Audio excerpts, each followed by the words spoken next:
Hello guys, in this video I will show you how to show desktop icons in Windows 11. So right click anywhere, move cursor to view and then click on show desktop icons.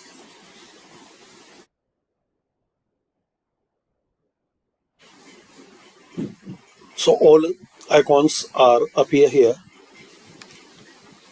Again you want to hide or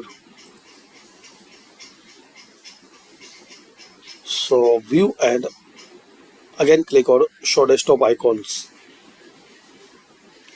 There is this one option to show and hide.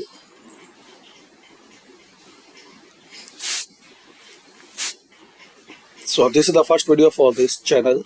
Hopefully you like, and in all videos guys you will see this to the point tutorial. Thanks and support this channel.